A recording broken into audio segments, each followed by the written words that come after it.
Hi, this is Andrew Aversa with Impact Soundworks, and today we'll be looking at how you can craft guitar tones using our own in-house developed amp plugin, Shreddage Amp XTC, with a virtual guitar like Shreddage 3 Hydra. So for this example, I'll be using the MIDI parts I wrote for Perimeter, which in turn was originally written by Daniel Barlin for the game Xenocrisis. Let's first listen to a snippet of this demo using XTC on the rhythm and lead guitars.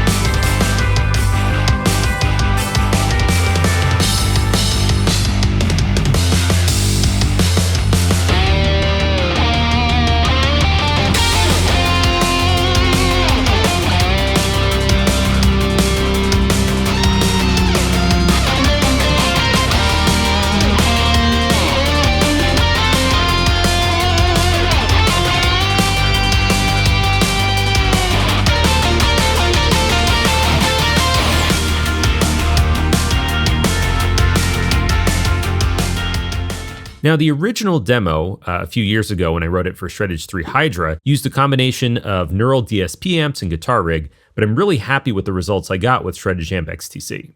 I'm going to solo the rhythm tracks first. I've got one stereo track, which is a double track from Hydra, then another stereo track, which uses guitars 3 and 4 from Hydra for a quad tracked sound.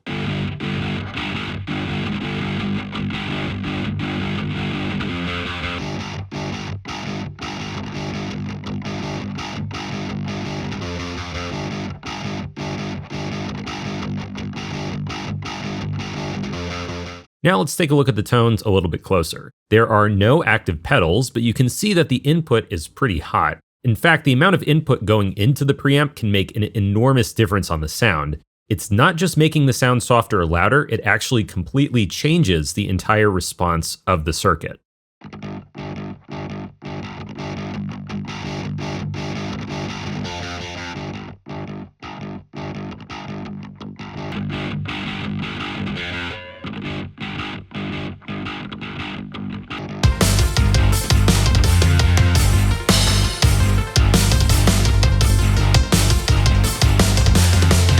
You'll notice that the drive at first appears to be low, but if you check out the switches, we have structure and boost enabled.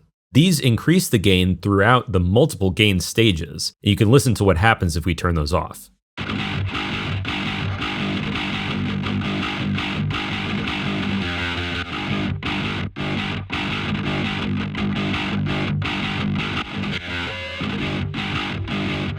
Then the pre-EQ switch essentially adds a lot of brightness, but under the hood, it's a lot more complex than that. It's actually affecting how this tone stack, this 3-band EQ, is processed in the circuit. If we turn this off, then even if we turn up the treble by itself, or we use the resonance on the power amp, it's not going to sound the same.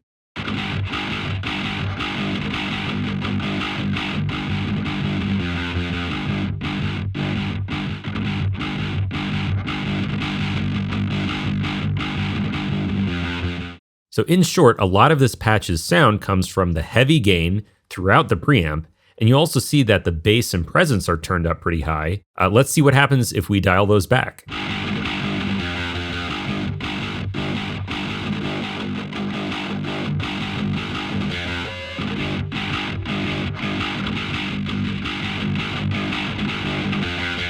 The guitar really loses all of its heft and weight, even though it's so down-tuned. So next up, let's check out the cabinets, which are extremely important to the final tone.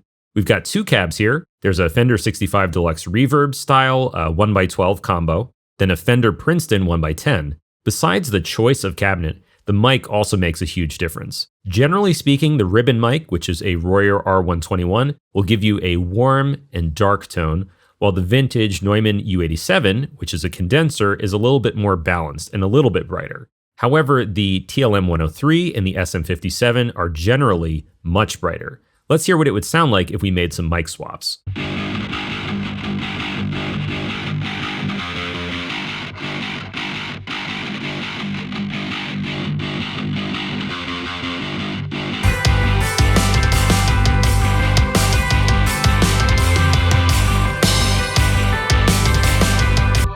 As you can hear, the tone changes significantly, even though we're using the same amp in the same cabinets. So if you're having trouble getting things to fit in your mix, just think about swapping the mic first. Next up, let's take a look at one of the two lead guitars, which is also Shreddage 3 Hydra running into Shreddage Amp XTC.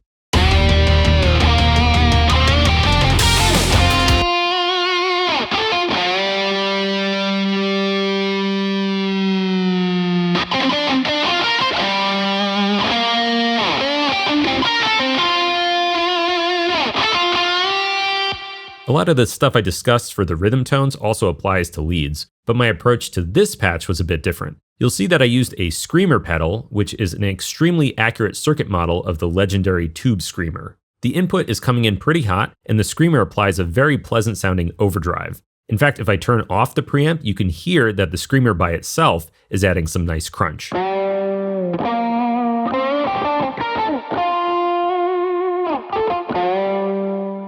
In terms of the gain structure, I'm once again using pre-EQ, which gives it a little extra bite and shine.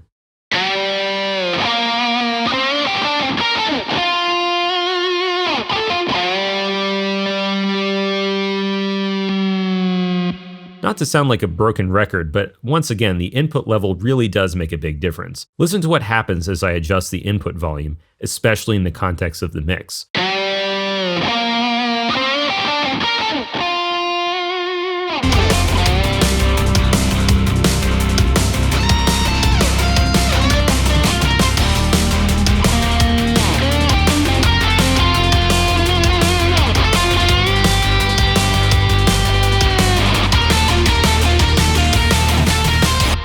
Looking at the cabs, we're using just one since it's a mono sound, although we could use two. I would say in general, something to watch out for when it comes to leads is having a tone that's too fizzy and too bright.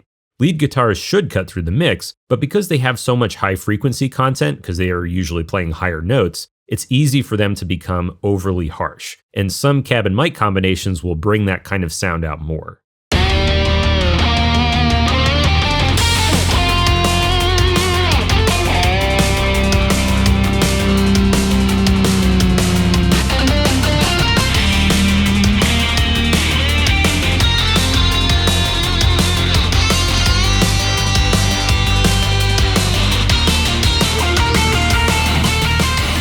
That being said, you'll rarely get the perfect tone without at least a little bit of post-EQ. And you can do that right within XTC using the EQ pedal, or you can do it in your DAW using a stock EQ. If you check out my effects chain, I'm adding some reverb and delay and EQ from outside XTC, and this is all left over from when I was using a different amp sim. I just kept it here to make life easier.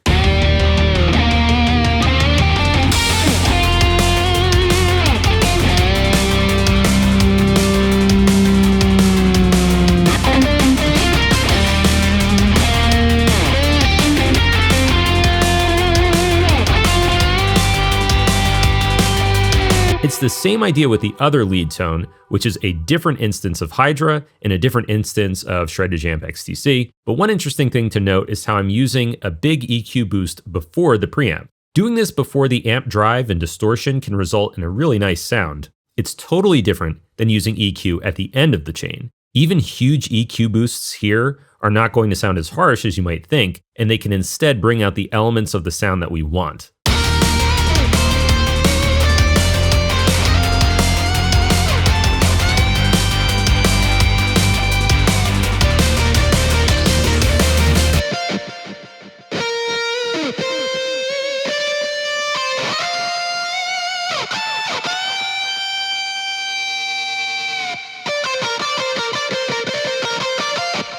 One other thing to mention here is that if your virtual guitar has multiple pickups or hand positions, like our Hydra does, this can greatly affect the tone for the same reason as the pre-EQ. The bridge pickup is often brighter than the neck pickup, and playing on higher frets will sound more mellow than the lower frets. Let's check out what it sounds like if we change these things.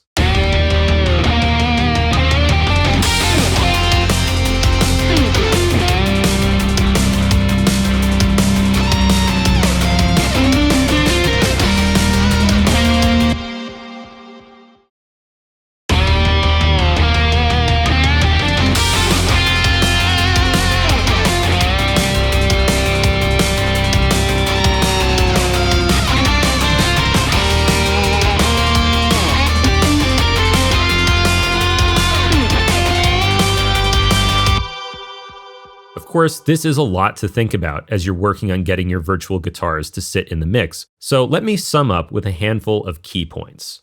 1. For smooth, mellow leads, you want to use your virtual guitar's neck pickup and/or play on higher frets.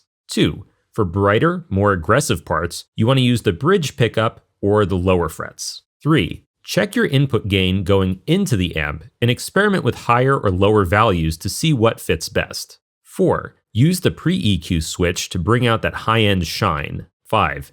Cab and mic selection make a huge difference, and you must listen to these in the context of the mix, not just soloed. 6. Try playing with EQ boosts before the preamp, boosts and cuts to see how it affects the overall tone. And 7. Don't be afraid to use a little bit of EQ cleanup on the entire output to make it just right and fit it into your mix. And there you have a look at how to use Shreddage Amp XTC with virtual guitars like our Shreddage series. As a reminder, Shreddage owners get XTC at a discount. This goes for new customers as well. We're looking forward to expanding this plugin with more features and pedals, and someday expanding the series into other boutique amps. So be sure to write a comment and let us know what you'd like to see in the future. This has been Andrew Aversa, and I'll see you next time.